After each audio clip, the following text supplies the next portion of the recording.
Hi, this is Matt, and you're listening to Bluegrass Jam Along, the podcast for anyone and everyone who loves bluegrass.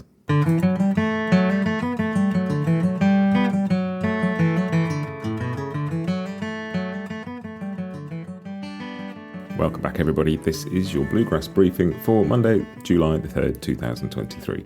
And news, podcast news, what have we got? I've got an interview coming up for you this week with Tim Stafford. I've had Tim on the podcast before, and I don't often get people back twice, but Tim's got a great new record out called Guitar Melodies. I really wanted to talk to him about that.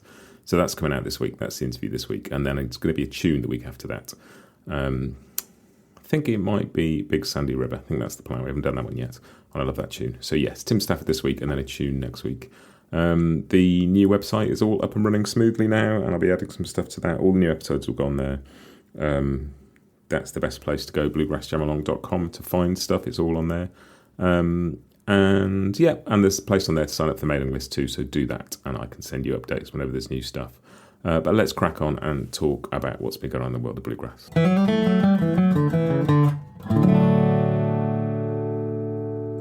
So this is your Church Street news for this week. And I think the first thing is just to sort of talk about what's happened in the world of mandolin in the last week and a little bit, because we have lost a couple of huge figures in the mandolin world in Bobby Osborne and Jessie McReynolds. And if you already know who those people are, you don't need me to tell you how important their loss has been and how widely felt that's been.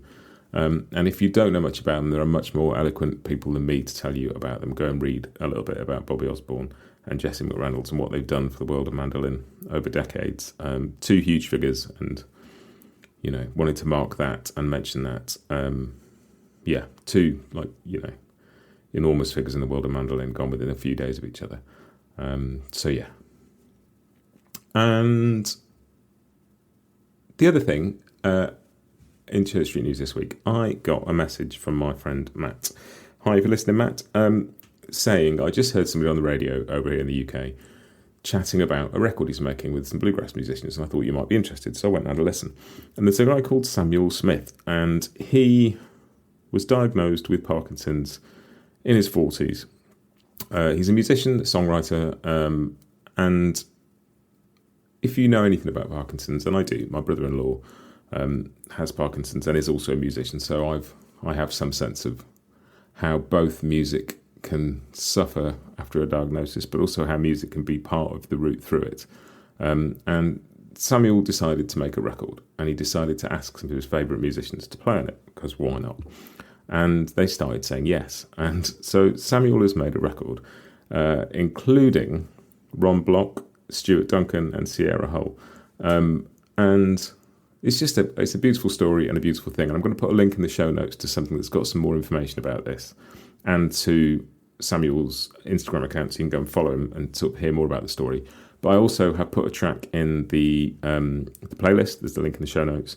And go and listen to it and stream it, buy it, whatever, because all the proceeds are going to Parkinson's, and that's a really good cause. It's one of those things that, from everything I've read, seems to be something that one day will be dealable with.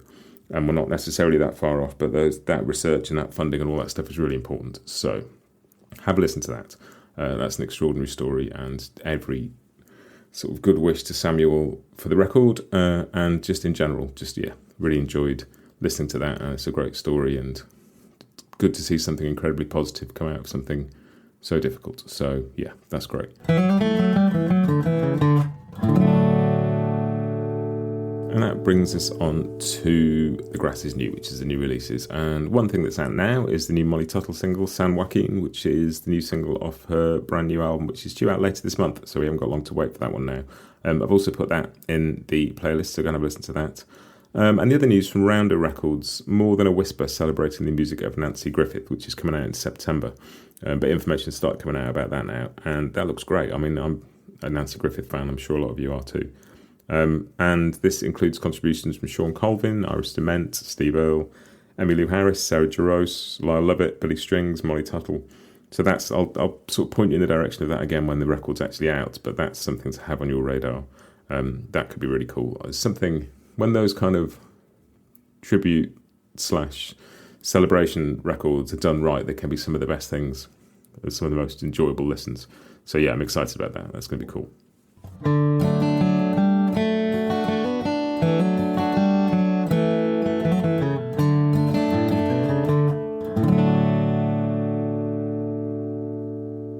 That brings me on to Scroll On Buddy, and the thing that I noticed on social this week, which could easily fit into news any other week, but Baylor Flex Blue Ridge Banjo Camp, which is in August this year, North Carolina, and the concert that goes along with that as well.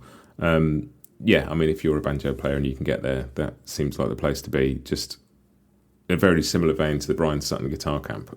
Just, a bunch of amazing players to go and see, listen to, learn from, be inspired by, and get to meet. So yeah, there's information on that in the show notes. It's just blueridgebanjocamp.com if you want to go and find out. But I will stick a link in the show notes and go and check that out too, because that is an extraordinary thing.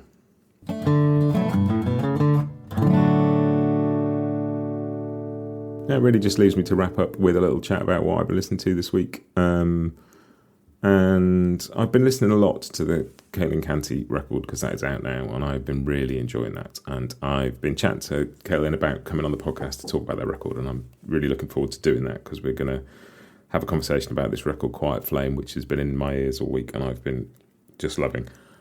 So more on that to come, but go and listen to that. There's some of that in the playlist. Has a link in the show notes, but just go and find it wherever. Quiet Flame by Caitlin Canty. What a great record. And the other thing I'm listening to this week is the mandolin player Jimmy Gaudreau. I think I'm pronouncing that right. I might not be. But I remember the first time I heard Tony Rice's I've Waited As Long As I Can, and thinking the mandolin break on that was just the best thing in the world, which I still do.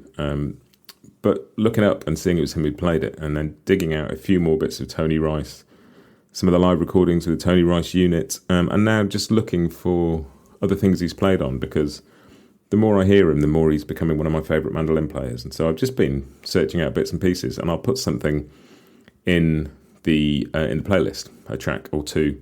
It's been in my ears all week as well, and just I'm relatively new to a lot of the bluegrass stuff, and digging back into some of the stuff that some of you guys might listen to and go, yeah, that's obvious stuff. To me, I'm still finding bits, and so that's one of those things. It's just really nice to find a player and go, oh, I wonder what else they played on. That's really cool.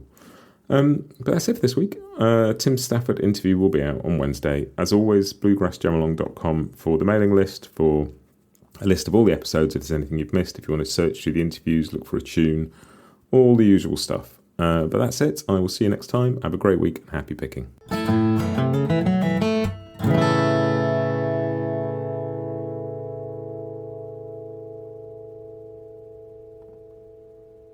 Bluegrass Jam Along is proud to be sponsored by Collings Guitars and Mandolins, making some of the finest guitars and mandolins in the world since the 1970s.